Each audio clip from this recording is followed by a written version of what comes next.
স্বাগতম ক্রিকেট প্রেমীরা।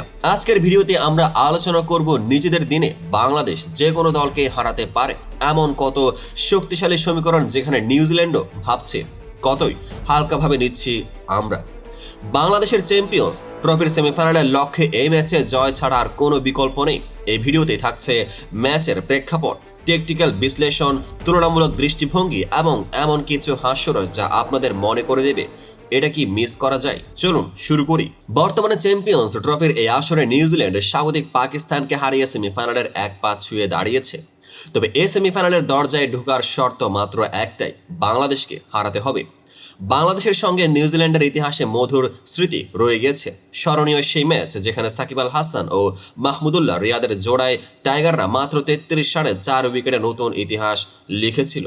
আজকের দিনে নিউজিল্যান্ডের দলপতি মিচেল স্যান্ডার্স স্পষ্ট করে বলছেন, আমরা তাদের হালকাভাবে নিচ্ছি না। নিজেদের দিনে তারা যে কোনো দলকে হারাতে পারে। এই কথায় নিহিত আছে দুই দিকের কৌশল, ইতিহাস ও বর্তমান ফর্মের মিলনের গল্প। চলুন টেকটিক্যাল সমীকরণে একটু গভীরে যাই। পয়েন্ট ও ম্যাচের গুরুত্ব। আজকের ম্যাচে নিউজিল্যান্ডের কাছে রয়েছে 4 পয়েন্ট, আর বাংলাদেশকে জয় দিলে তাদের পয়েন্ট বাড়বে। কিন্তু যদি বাংলাদেশ হেরে যায়, পাকিস্তানও তাদের দিকে তাকিয়ে থাকবে। সেমিফাইনালে ঢোকার জন্য পয়েন্টের হিসেব হয়ে যাবে এক জটিল সমীকরণ। ইতিহাসের স্মৃতি ও বর্তমান ফর্ম। চ্যাম্পিয়ন্স ট্রফির গত আসরে কার্ডিফের সোফিয়া গার্ডেনে বাংলাদেশ নিউজিল্যান্ডকে মাত্র 33 রানে 4 উইকেটে হারিয়ে পরবর্তী সাকিব ও মাহমুদুল্লাহর দুর্দান্ত জোড়ায় ম্যাচ জিতে নিয়েছিল। সেই স্মৃতি আজ নিউজিল্যান্ডকে সতর্ক করে দিচ্ছে, বাংলাদেশ তাদের হালকাভাবে নিচ্ছে না।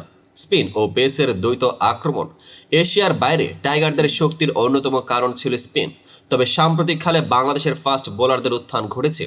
তাসকিন আহমেদ, মোস্তাফিজুর রহমান ও নাহিদ রানার মতো স্পিড স্টারদের কারণে বাংলাদেশ এখন পেস ইউনিটে একটি নতুন জোড় দেখাচ্ছে, যা নিউজিল্যান্ডের ব্যাটসম্যানদের জন্য এক চ্যালেঞ্জ।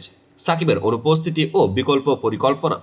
গতবার সাকিবের ব্যাটিংয়ে ছিল কিউইদের অবিচল রণনীতি, কিন্তু এবার সাকিব না থাকলেও বাংলাদেশের রিশাদ ও জাকেরের মতো খেলোয়াড়রা ম্যাচ উইনার হিসেবে উঠে আসতে পারে। কৌশলগতভাবে বাংলাদেশ শুধু স্পিন বা ব্যাটিং নয়, দুইয়ের সমন্বয়ে কঠিন সমীকরণকে জয় করতে চাইবে। তুলনামূলকভাবে দেখলে নিউজিল্যান্ড বনাম বাংলাদেশ। নিউজিল্যান্ডের দলপতি বলছেন, আমরা তাদের হালকাভাবে নিচ্ছি না, তবে নিজের দিনে বাংলাদেশ যে কোনো দলকে হারাতে পারে। এই আত্মবিশ্বাস যেন মাঠে এক নতুন উদ্দীপনা যোগ করেছে। বাংলাদেশের স্পিন আক্রমণ এবং পেস ইউনিটের সমন্বয় কিউইদের সামনে এক নতুন ধাঁধার মতোই, যেখানে ভুল করলে সুযোগ হারিয়ে যেতে পারে সেমিফাইনালে। নাটকীয় মোড় ও হাস্যরস। ভাবুন, মাঠের বাইরের সবাই হয়তো এখন হিসেব করছে কত রানে কত উইকেটে চলে যাবে এই সমীকরণ। কিউই কোচ বলেন, 200 রানে এখানে হবে না, 300 রান হলে ভালো সংগ্রহ। এই কথা যেমন মজার তেমনই খুবই নাটকীয়।